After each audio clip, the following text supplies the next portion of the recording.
¿Qué tal? Buenos días. Esta mañana hablamos de elección del fiscal y por supuesto también del diputado Cardosa. Hoy en República.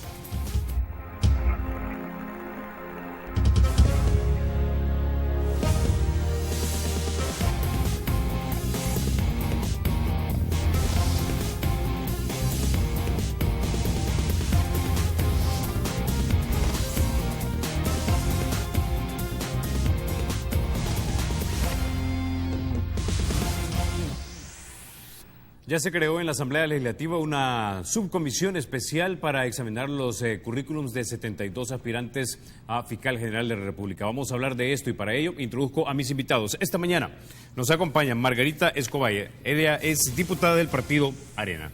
También nos acompaña el diputado Guillermo Gallegos del partido Gana y también actual vicepresidente de la Asamblea Legislativa. Y bienvenidos, diputados, a República.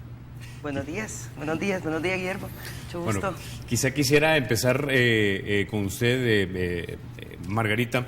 El fiscal general de la República, Luis Martínez, es uno de los aspirantes. ¿Tiene posibilidad de reelegirse?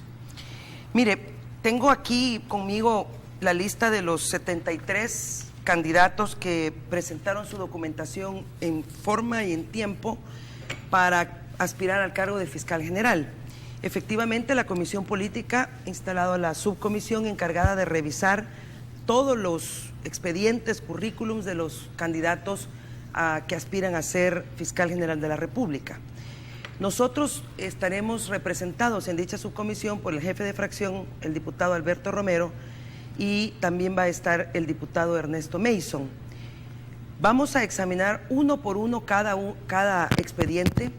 Estaremos también en las entrevistas, iremos trabajando con la subcomisión en el proceso que se establezca en dicha subcomisión y decir que para nosotros será muy importante observar todos los requisitos establecidos en la Constitución, así como aquellos establecidos en resoluciones de la Sala de lo Constitucional referentes a elecciones de segundo grado. Hoy por hoy, Arena está esperando que comiencen las entrevistas, los procesos que establecerá la subcomisión y no hay ninguna decisión. Creemos que los profesionales que se han presentado, todos merecen que pasen el proceso debido y en su oportunidad pues iremos anunciando cómo avanza la situación, pero por hoy hay candidatos. Bueno, ahora Guillermo, el actual fiscal general de la República tiene una ventaja o desventaja, dependiendo de cómo lo mire. Él ya tiene un récord, tiene 3 años casi en el ejercicio de la Fiscalía. ¿Merece ser reelecto? Bueno, buenos días, Carlos, buenos días, Margarita, y buenos días, amigas televidentes. Yo he sido bastante claro en la postura que he tenido con respecto a la actuación del licenciado Martínez, actual fiscal. Le celebro y le avalo mucho su posición contra los grupos al margen de la ley, es decir, contra las maras, las pandillas, crimen organizado. Creo que él ha sido contundente y ha demostrado una posición muy fuerte. Y esto para mí tiene mucha importancia. Sin embargo, hay casos en los que yo creo que le ha faltado contundencia. Y específicamente el caso del expresidente Flores. Él creo que ahí ha fallado a mi juicio, ¿verdad? Él será quien valore mejor su actuación, pero creo que ahí le ha fallado. Él parte, como dice Margarita, al igual que los 72 restantes candidatos, con iguales condiciones. Mal diríamos en este momento el hecho de decir que él tiene lista una reelección o que puede lograr una reelección. Claro que tiene posibilidades como el resto de los otros candidatos. Digo esto porque sería un poco ingrato de mi parte o falta de profesionalismo o falta de ética como miembro de la comisión estar cargando en este momento los dados a favor de alguien. Lo que puedo hacer es una valoración del trabajo que él ha tenido. Nosotros, como lo decía también Margarita, comenzamos a instalarnos el próximo martes, creo que va a ser la subcomisión donde hay representación de todos los partidos políticos y lo que se estila siempre en estas subcomisiones es pues una manera, una recolección de documentación, que todos los postulantes no tengan ningún impedimento legal ni constitucional, que todos los postulantes se sometan a un proceso de entrevista, lo cual se va a determinar qué tipo de preguntas o qué. Va a ser algo largo esto porque se requiere de tener el espacio para 73. Creo que la comisión tendrá que acelerar un poco el paso. El actual periodo se vence del licenciado Martínez el 3 de diciembre, por lo tanto, antes del 3 de diciembre nosotros tenemos que tener finalizado. Al final será la comisión política, así se acordó y se determinó, la que va a tomar una decisión con respecto a quién es el fiscal, al nuevo fiscal, o si es reelecto el licenciado Martínez. Ahora, Margarita, diputada Escobar, debo decir, algunos consideran que de repente el fiscal general de la República habla como Mohamed Ali, pero pega como Alexis Arguello, es decir, no es contundente a la hora de acompañar con acciones sus palabras, y por eso le reitero la pregunta, ¿merece ser reelecto? Mire, en el momento en que comiencen las entrevistas, nosotros vamos a estudiar detenidamente todos los aspectos que manda la Constitución y también ver los expedientes y la experiencia. Por ejemplo, la Constitución le da ciertos requisitos que tienen que ver con honradez y competencia notoria para funcionarios de segundo grado, no solamente el fiscal, sino que pues funcionarios que nosotros debemos elegir. Pero la sala agrega otros requisitos que también vamos a estar valorando, como es, por ejemplo, la obligación de documentar fehacientemente y comprobar el cumplimiento de lo que manda la Constitución. Hay otros requisitos que tienen que ver con afiliaciones partidarias, los cuales Arena ha impulsado, y creo que ha habido un esfuerzo colectivo conjunto de procurar irle dando al país funcionarios que no respondan a cúpulas partidarias ni a grupos de interés. En el caso de la Fiscalía, pues esto es un caso en el cual también habrá que valorar el trabajo propio. En cuanto a un tema que no es precisamente vinculado al tema del trabajo de la Fiscalía, sí es el tema de combatir la corrupción. Arena está totalmente de acuerdo en impulsar un diálogo nacional que conlleve al establecimiento de una comisión internacional contra la corrupción y la impunidad. Y mucha de esa tarea recae precisamente en la unidad de corrupción de la Fiscalía General de la República, pero es mucho más amplio que eso. Entonces, nosotros pensamos de que, y concuerdo con el diputado Gallego, que este ejercicio que probablemente comience el martes en la subcomisión, no solo por el hecho que son 73 candidatos y que ya eso lleva un proceso exhausto de búsqueda de entrevistas y preguntas que sean pertinentes a cada uno de los profesionales, pues también habrá que analizar el contexto y la situación del país. No es una elección fácil, estamos ya pues a mediados de octubre, tendríamos un mes y medio para evaluar 73 profesionales para un cargo supremamente importante en estos momentos para la nación. Así que no estamos en este momento en condiciones de decir fulano porque ya es volverá a ser, o porque ya es no volverá a ser, y ser injusto con los demás candidatos. Hay que analizar cada uno de ellos tiene una experiencia que debe de presentar a la subcomisión, y cada uno de los partidos políticos valorará las entrevistas, lo que representan, su experiencia, los requisitos formales que establece la Constitución o resoluciones de la Sala, y creo que el proceso irá avanzando. Habrá mucho interés nacional e internacional en la elección del fiscal general, y creo de que la subcomisión, que siempre ha producido los resultados, algunas veces han sido revertidos, pero en muchas ocasiones pues se ha elegido de manera, digamos, no correcta, pero sí pertinente. Ahora, para los cargos. Precisamente un sector de la población pide una comisión internacional que investigue la corrupción en El Salvador porque perciben que las instituciones no funcionan o se mueven muy lentamente, o que no tratan a todos los salvadoreños con la misma dureza cuando se trata de la igualdad de la ley. Y algunos creen que el fiscal general de la República, por ejemplo, le ha dado largas al proceso del expresidente Flores. ¿Qué evaluación tienen ustedes como Arena en torno al rol que ha jugado él en ese caso precisamente? Mire, en primer lugar debemos decir que la corrupción es personal, que la corrupción se percibe en todo el país y a todo nivel, que la Comisión Internacional, una Comisión Internacional contra la Corrupción y la Impunidad en El Salvador, es algo que se viene sintiendo cada vez más desde las entrañas de la sociedad.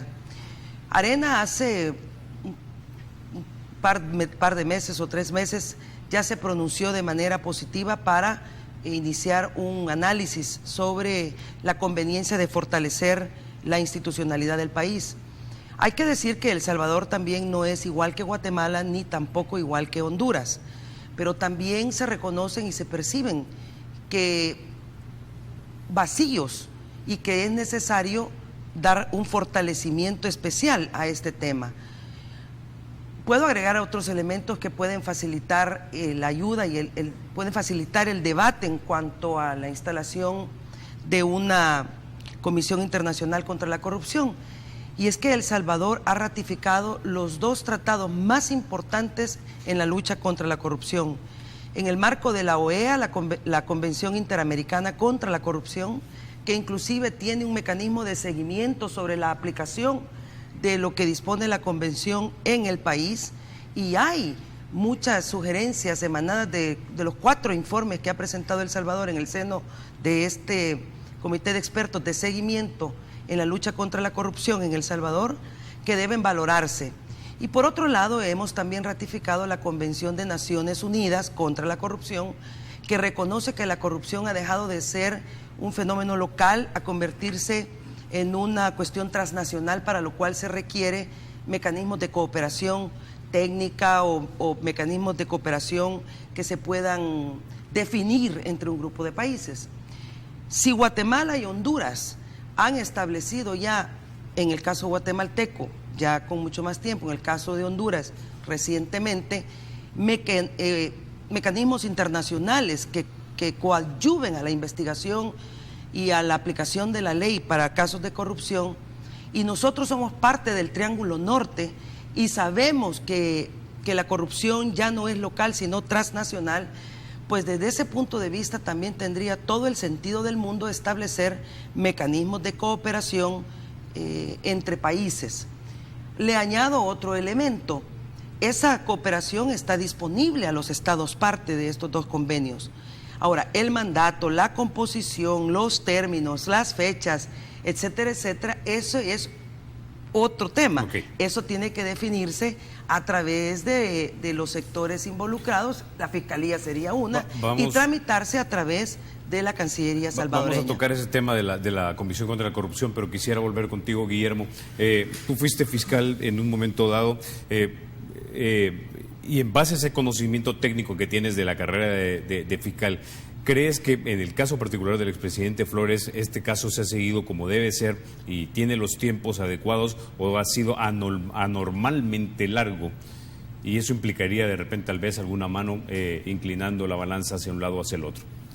Bueno, lo que sucede es que creo que todo El Salvador fue testigo. Él prácticamente hizo una confesión extrajudicial en la Asamblea Legislativa, donde admite haber recibido no 10 ni 15, sino que más.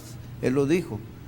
Él confiesa extrajudicialmente y acepta que recibió dinero a través de un mecanismo de procedimientos no normales. Carlos, corrupción ha habido siempre en el país. Hoy, a través de los diferentes mecanismos de comunicación, redes sociales, es que esto se amplía, pero en el país han habido, y no digo el anterior gobierno ni el anterior, no, en todos los gobiernos ha habido corrupción y grandes hechos de corrupción. Lo que pasa es que en aquellos momentos no había este tipo de investigación, muchas veces periodística, que se hace, o se tapaban o se ocultaban, pero tú haces una revisión en los últimos 20, 25 años de nuestro país, el país prácticamente en un momento fue saqueado, por así decirlo. Lo que sucede es que tenemos mente muy corta y nos limitamos a decir.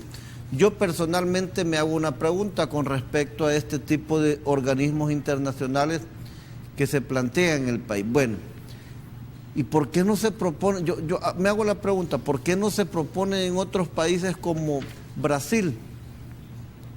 ¿Por qué no se proponen en otros países como Argentina, donde hemos estado yendo a diario? No, porque son democracias y países más fuertes, donde no cualquiera va a llegar a decirles esto van a hacer. Nuestro país, con sus deficiencias, ha dado muestras de querer combatir la corrupción. Y aquí tenemos un expresidente en este momento siendo procesado, exministros, no menos de 5 diputados, exalcaldes, funcionarios por todos lados. Entonces creo que se ha dado muestras. ¿Que falta? Por supuesto que falta.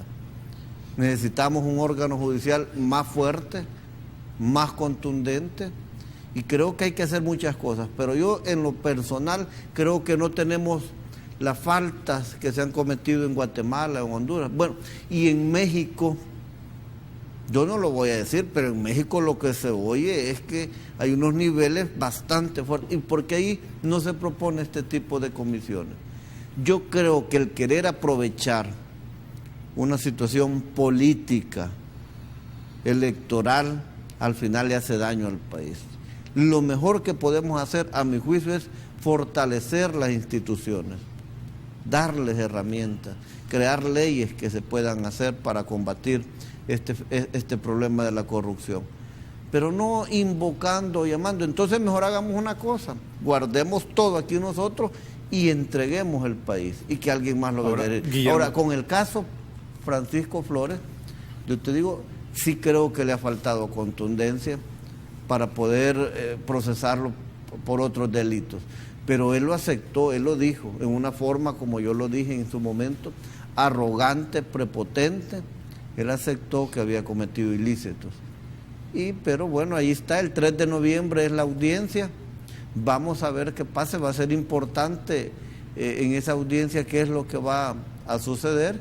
Y ahí se verá pues si él es sobreseído o si pasa a juicio. Ahora, Guillermo, yo creo que entiendo la frustración de mucha gente porque cuando escucha y dice, sí, es que este país está dando muestras, pero esas muestras aparentemente nunca llegan a resultados y da la impresión que cuando se judicializa algo, se utilizan los tecnicismos de la ley o los plazos de la ley para dejar que algo proscriba o no proscriba, o a través de no cumplir con un requisito de la ley se cae el caso y entonces de repente sí, lo llevaron a los tribunales, pero ya sabíamos que íbamos a salir. Es lo que mucha gente piensa en la calle.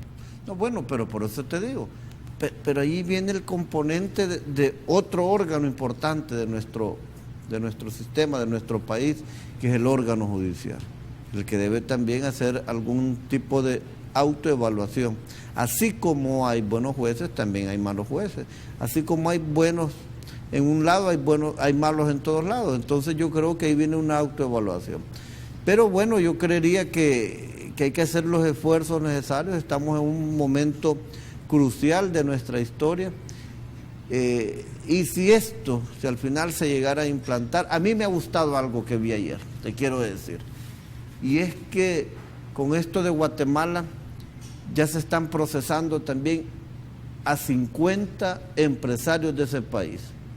Eso es bueno, es que la corrupción para que se dé, o para que en algunos hechos se dé, no solo precisamente viene del funcionario, sino que también hay promotores de la corrupción. Entonces ya se están procesando a 50 empresarios en Guatemala. Eso creo que es positivo también. Y eso pues habría que valorarlo. Ahora, si se da una cosa de esta, yo estaría de acuerdo, pero hagámoslo también no solo para hoy o para ayer, hagámoslo antes de ayer, hagámoslo de muy atrás. Por eso te digo, aquí hay casos que por la mente corta que a veces queremos tener, aquí hay casos de corrupción que realmente han escandalizado el país.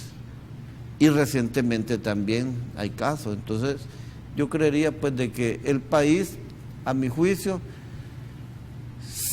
tiene las herramientas, tiene las instituciones, tiene las fortalezas todavía como para combatir. Pero el gran problema, Carlos, el gran problema de este país y donde deberíamos de enfocarnos, que es grave el problema de la corrupción, es otro en este momento, que lo hablaremos en su momento en otro programa, pero es la inseguridad galopante que está golpeando este país. Okay. Con esa idea nos quedamos, Guillermo, vamos a la pausa. Cuando regresemos seguimos profundizando en este tema y vamos a hablar también de algunos otros asuntos que se están discutiendo en la Asamblea, como el presupuesto. Ya volvemos.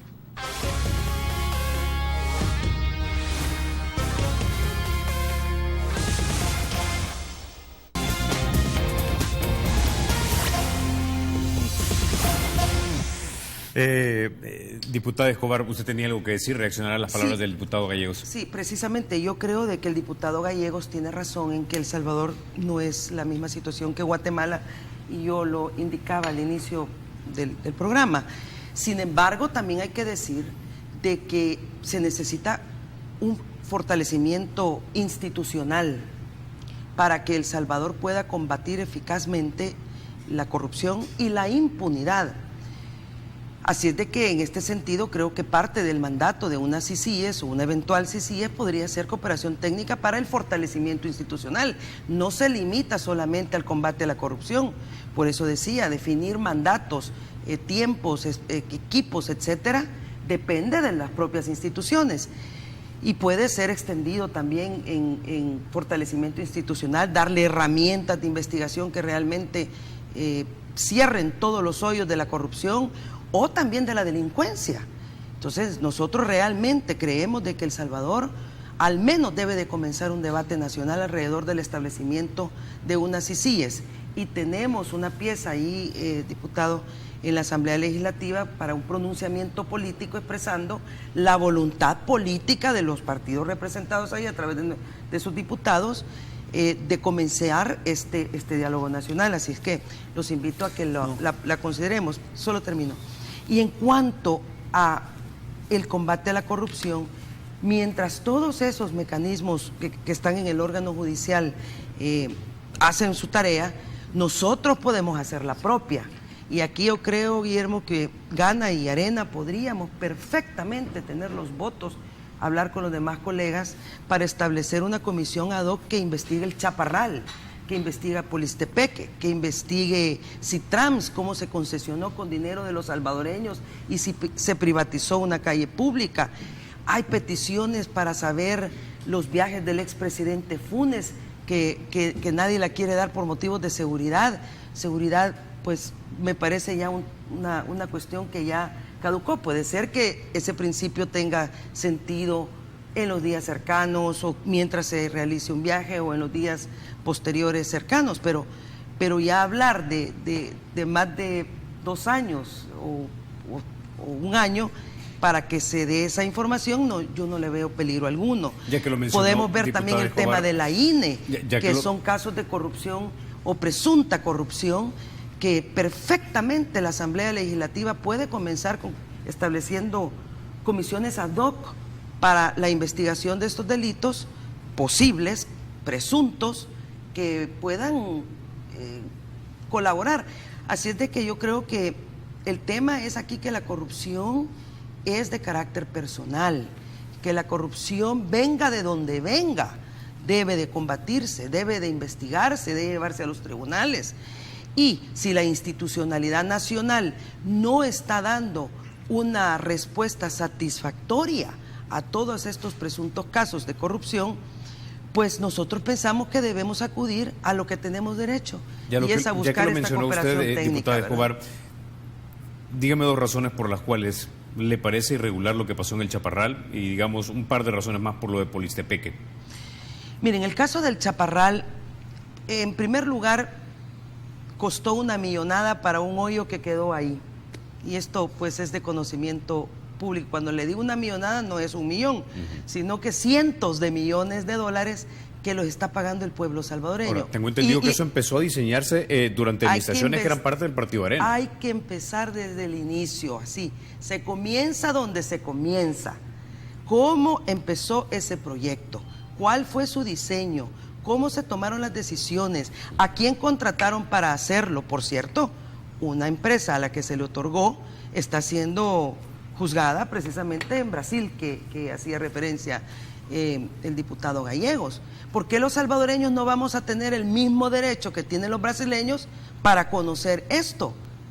Entonces, ahí podemos nosotros, y le digo, con los votos de Gana y Arena, podemos establecer la comisión ad hoc especial que investigue el Chaparral. ¿Y si hay responsabilidad, por ejemplo, en funcionarios o exfuncionarios del Partido Arena también, que sean encausados?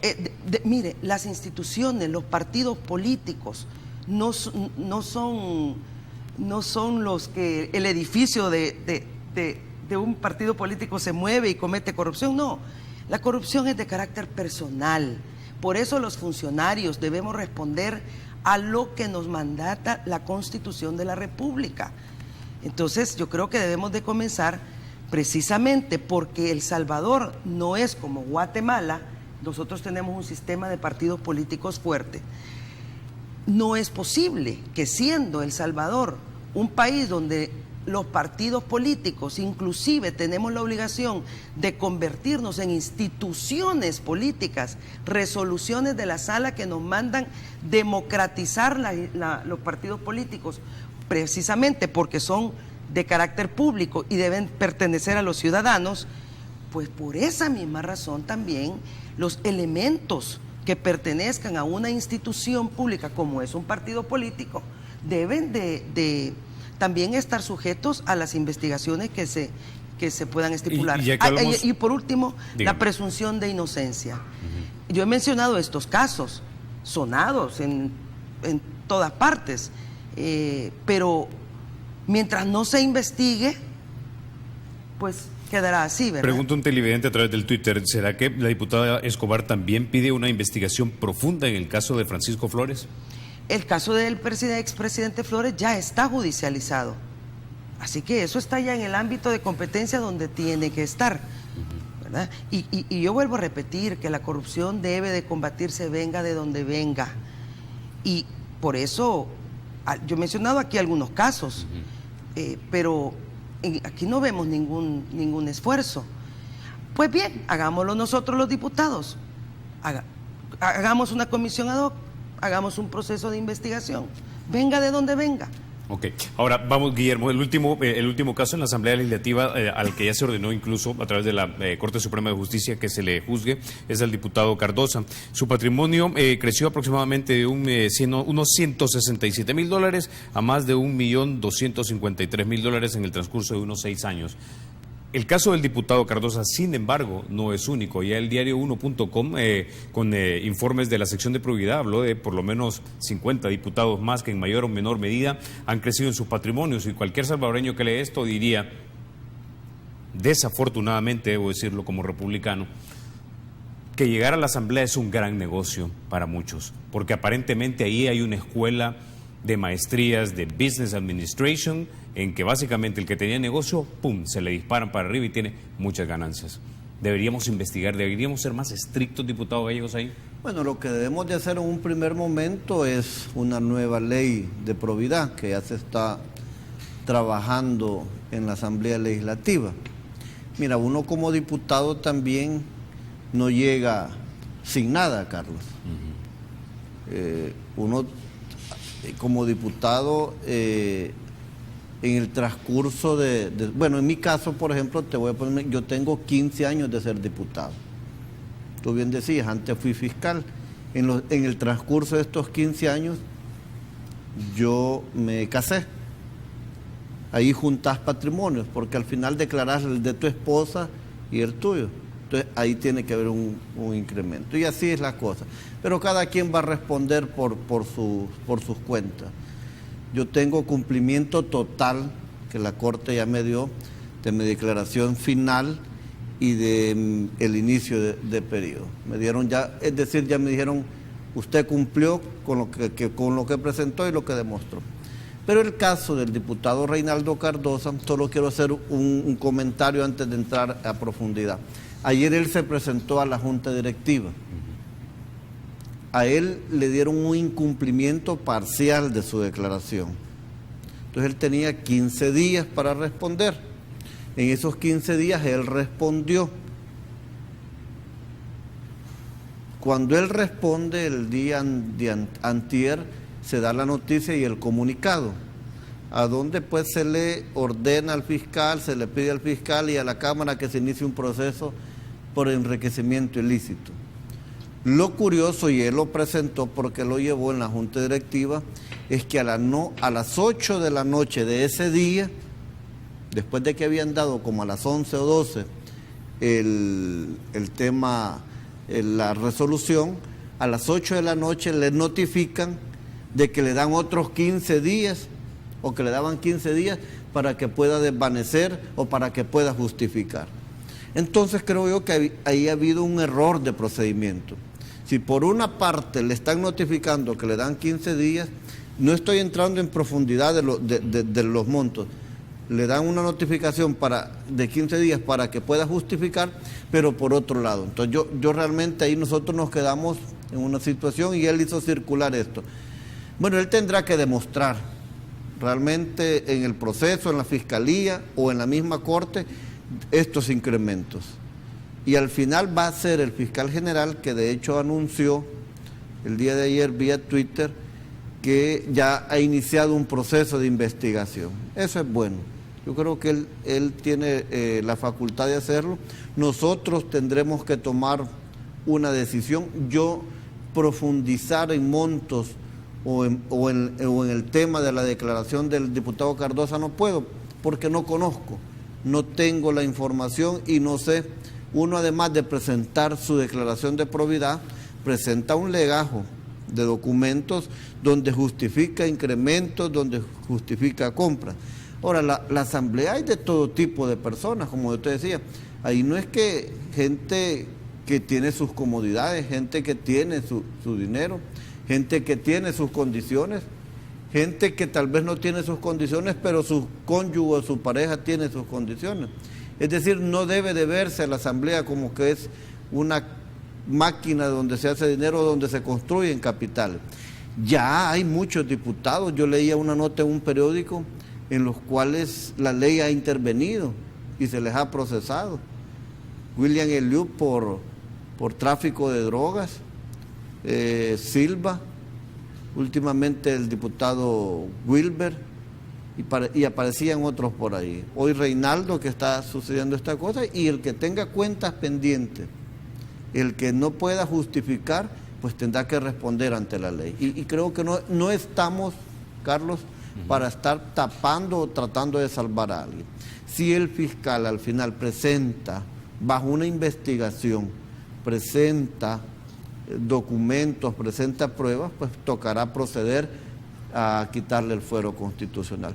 Pero sí me parecía a mí relevante el hecho de mencionar lo que él presentó, como que no se había agotado dentro de la sección de probidad el plazo para que él pudiera contestar. Entonces, ¿por qué le dan un plazo más? Pero por otro lado notifican y certifican a la fiscalía. Pero creo que, como lo he dicho, él es la mejor persona para poder responder y dar cuentas de lo de él. Ahora, para cerrar quizá este punto, ¿apoyarían ustedes un proyecto de ley que estableciera que los crímenes de corrupción no proscriben y que enriquecimiento ilícito, malversación de fondos, tráfico de influencias pueden ser investigados y judicializados independientemente de los años que hayan pasado? Gana presentó esa propuesta hace unos 2 años, ahí está en la Asamblea, que fueran imprescriptibles los delitos de corrupción. Mira, aquí hay un problema, Carlos, y lo hablábamos fuera de cámara así rapidito. La polarización de este país muchas veces hace complicado el tema de justicia. Porque si están siguiendo a una persona de este bando o de este partido, los de este partido dicen es político. Si están siguiendo al del otro lado, los del partido de este otro lado dicen es político. Entonces eso no permite muchas veces avanzar a la justicia o dar paso a que se puedan procesar o se puedan diligenciar casos de este tipo. Cuando rompamos, yo siempre he dicho, uno de los grandes problemas de este país es la polarización. Así es. Diputada Mire, Escobar, ¿ustedes se apoyarían en una ley de ese tipo? Sí, definitivamente. Nosotros creemos que debemos de analizar todas las opciones para combatir la corrupción y la impunidad. En el caso de los diputados, no me está preguntando de eso, claro, pero sí quisiera opinar lo siguiente. Los diputados no somos personas o funcionarios exentos del cumplimiento de la ley. Es más, yo creo que somos los primeros, los obligados a cumplir con todos los requisitos de la ley. Fíjese que acabábamos de hablar sobre uno de los requisitos de la Constitución, es la honradez y competencia notoria para elección de segundo grado. Imagínense los diputados que venimos de voto directo del pueblo salvadoreño, ahora por rostro, por nombre. Entonces yo creo que el tema de la corrupción es un tema que mata la democracia, realmente empobrece mucho más a los pueblos. Miren cómo está la situación de El Salvador, ya vamos a hablar del presupuesto, me imagino, usted lo anunció.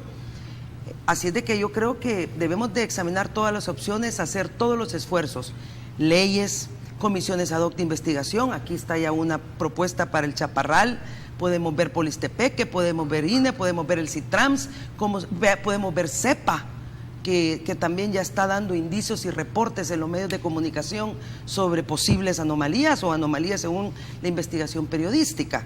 Y por último, unas ICIES.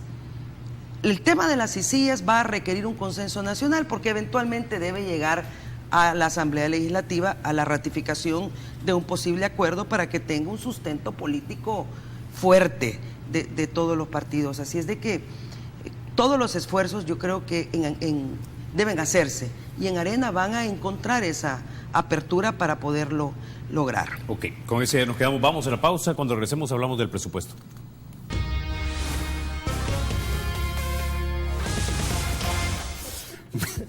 Bueno, diputado Gallegos, hablemos ahora un poco del presupuesto de la Nación. ¿Hay condiciones para aprobárselo tal y como lo presentó el ministro de Hacienda? Bueno, no. Yo en lo personal creo que hubiese esperado más que el tema de seguridad o el Ministerio de Seguridad Pública, la policía, el Ministerio de Defensa pudiesen haber llevado. Claro, el gobierno sabe cómo lo distribuye. Uno como diputado en la Asamblea podemos hacer ciertas acomodaciones. El actual presupuesto, el presupuesto que se ha presentado, lleva una cifra de 4.860 millones. Sí hay que reconocer el aporte que se le está dando a la Fiscalía, los incrementos que se están dando a seguridad, salud y educación, pero creo que falta todavía. Yo, como te decía, Carlos, la gran preocupación, el tema de este país, por el cual a diario, independientemente quienes sean, muchos salvadoreños están muriendo, es la inseguridad. Y ahí es que creo yo donde tendríamos que unirnos como salvadoreños, crear este tipo de comisiones importantes, pedir ayuda. Diferente sería que como asamblea, como partidos políticos, pudiéramos salir a buscar cooperación, así como se nos dio para el conflicto armado. Hoy hay más muertos que el conflicto armado. Uno se escandaliza, realmente yo quiero expresar mi más sentido pésame, la muerte de este sargento en esta semana, a mí me ha escandalizado por la forma de cómo lo han asesinado estos delincuentes. Esto no puede seguir en nuestro país. Allí es donde deberíamos de buscar esa ayuda internacional con cooperación económica, herramientas tecnológicas para poder hacer frente a este problema. Es que si no hacemos nada, Carlos, yo lo vengo denunciando y lo vengo diciendo desde hace mucho tiempo, cada vez la situación se está poniendo más grave, el accionar de estos sujetos es más grave. Esto responde, por supuesto, y yo siempre que puedo felicito a la policía y al ejército por la contundencia con que están actuando, porque están haciendo lo mejor que pueden con lo que tienen. Pero necesitamos, por ejemplo, darle un mejor salario a los policías, y al ejército del país, dotarlos de mejores armas, de aspectos tecnológicos. Y es ahí donde nosotros debemos de enfocar hoy por hoy. No es que no los otros temas no sean importantes, salud, el combate a la corrupción, la agricultura, pero ¿de qué nos va a servir tener eso si la delincuencia sigue golpeando a tantos salvadoreños honesto, trabajador de este país? Y yo te aseguro que de seguro la gente está viéndonos en este momento, Carlos. Y hay gente que en este momento está padeciendo problemas de inseguridad, amenazas, sus hijos saliendo para el colegio. La gente queda preocupada, no sabe. Y por eso es que yo creería que es el esfuerzo. A mí me hubiese gustado que la Asamblea se hubiera enfocado en este tiempo en poder hacer un esfuerzo importante en el tema de seguridad. En que pudiéramos, Margarita tiene mucha experiencia en esto internacionalmente, ella pudiera abrirnos espacios o lugares donde pudiéramos ir a buscar cooperación para la policía. Independientemente, yo siempre he dicho, este tema no lo podemos ver desde un cristal político o de colores partidarios. Al final los que mueren son seres humanos. En este punto quisiera traer entonces a la diputada Escobar, antes de hablar de esa posibilidad de ir y buscar cooperación internacional. Para algunos, Arena cae en una paradoja, porque por un lado exige tremendos resultados en reducción de delincuencia al gobierno del presidente Sánchez Serén, pero por otro lado se opone a medidas que aprueben mayores recursos para precisamente combatir la delincuencia. El tema de la inseguridad de los salvadoreños no tiene colores partidarios, y aquí en esto estamos totalmente de acuerdo con Guillermo. Arena está y es miembro, y yo personalmente participo en el Consejo Nacional de Seguridad y Convivencia Ciudadana. Estamos en la interpartidaria. El problema es otro. El problema es que cuando se presentan estos presupuestos al país, en este caso de 4.860.8 millones, no le dicen a El Salvador que aquí no viene como prioridad el tema de la seguridad de los salvadoreños. Dicen de que tiene una prioridad en el gasto social. Pero a ver, los números, aunque no son letras, hablan.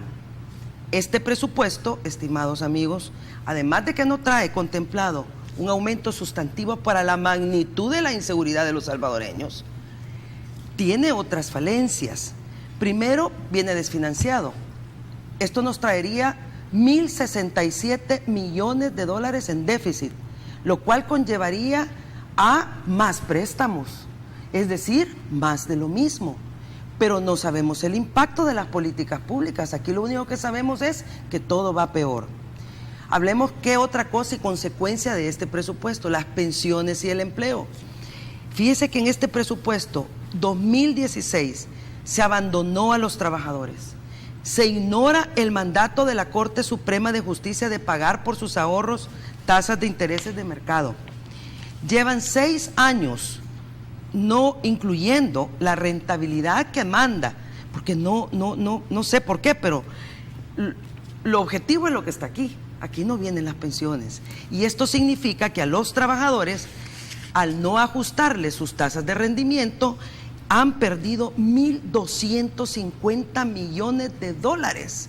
Los trabajadores, este presupuesto así como viene, abandona totalmente a los trabajadores del Salvador. Ahora, diputada Escobar, básicamente lo que me está diciendo usted a mí, ahí es que aproximadamente deberían venir incluidos en ese presupuesto unos 1.000 millones de dólares, 600 millones para el pago de pensiones y 400 millones, asumiendo que, o 500 millones más por 4 para completar los 2.000 millones del plan El Salvador Seguro. Cuando nosotros ¿Es lo que me está diciendo? Sí, cuando nosotros hablamos de que el presupuesto es inconstitucional y viene desfinanciado, eso se traduce a quién afecta.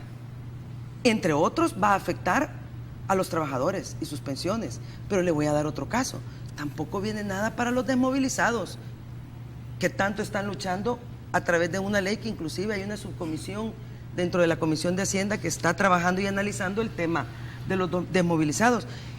Y yo no me estoy refiriendo a todos los desmovilizados que lucharon en la guerra. O sea que tampoco a los del frente ni a los veteranos viene aquí ni un centavo para sus demandas. tiene otros problemas. Fíjese que el tema de la agricultura, hemos tenido una gran sequía. Los pequeños, los medianos, la agricultura en general sufrió. Pero si usted analiza el programa o el presupuesto de la cartera de agricultura, se le reduce la asignación total. Por ejemplo, este programa de agricultura familiar y emprendedurismo rural, que se le conoce como el PAF, se reducirá de 32 millones a 4.9 millones. Y yo le pregunto a los agricultores, si tenían 32 millones, viene esta sequía y ahora el presupuesto lo reducen a 4.9, ¿es lógico eso? Entonces yo creo que los números hablan más que las palabras. Si el gobierno dice que van a invertir en educación, en salud, y que le van a dar prioridad a lo social, pero el presupuesto social también lo reducen y tienen 40% del gasto para pago de burócratas, sin medicinas, sin empleo, con delincuencia, ¿qué hacen esos burócratas? ¿Será que la capacidad instalada no es la que el país necesita? ¿Será que al vaciar al partido político de gobierno en el gobierno sin reflexionar sobre las características técnicas o profesionales para gobernar? Un país no se gobierna solo desde arriba, un país necesita una institucionalidad que funcione, y la institucionalidad, decía yo, no son piedras ni edificios, son las personas. Entonces, ¿cómo le explica usted al pueblo salvadoreño que el 40% de este presupuesto va para pago de salarios a esos burócratas que no le están dando respuestas al pueblo salvadoreño? Okay. Pero mire, le quiero dar un último ejemplo de lo que significa tener un presupuesto desfinanciado. Es los emprendedores. Seguirá sufriendo la falta de pagos. Los pequeños y medianos empresarios que prestan servicios al gobierno y les pagan un año después, 8 meses después, no vienen contemplados esos rubros, o sea que seguirán sufriendo. Muchos quiebran. Por ejemplo, yo he hablado con muchas que hacen el calzado y los uniformes. Es un buen proyecto.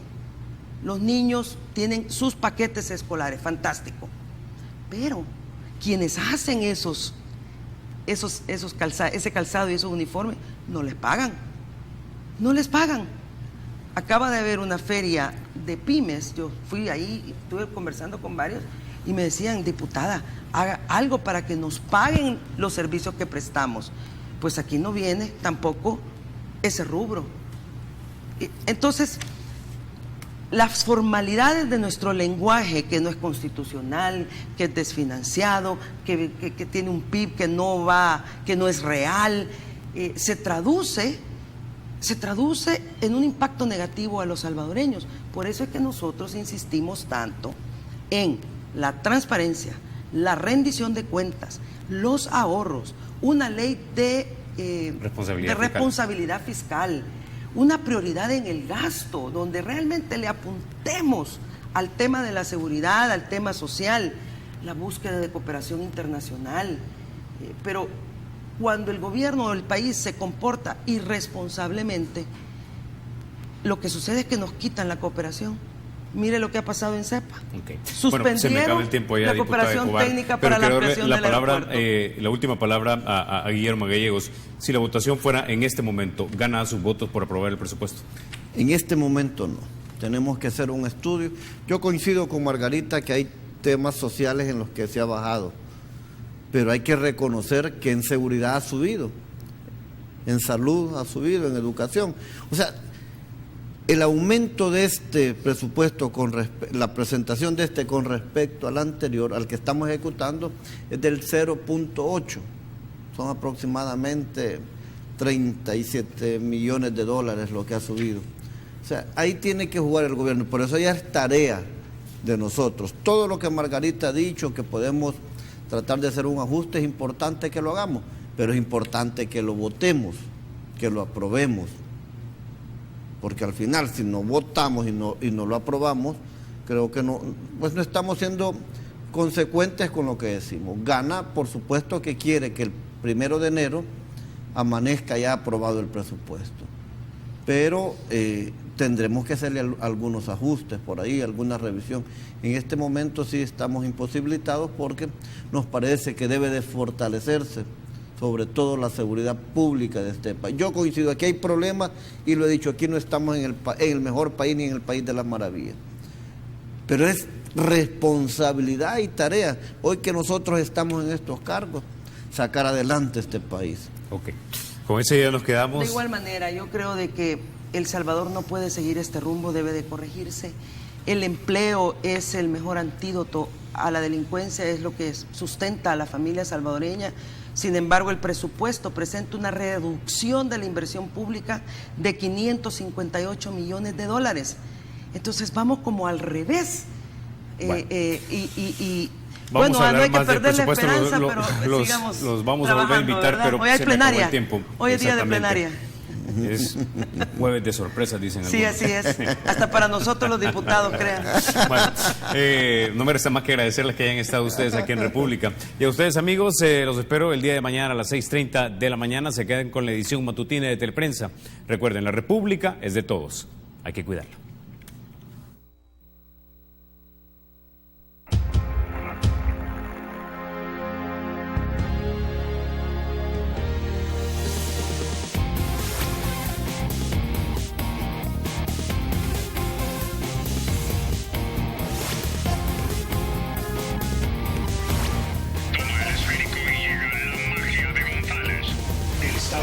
Será siempre libre e independiente y no será jamás el patrimonio de ninguna familia ni persona.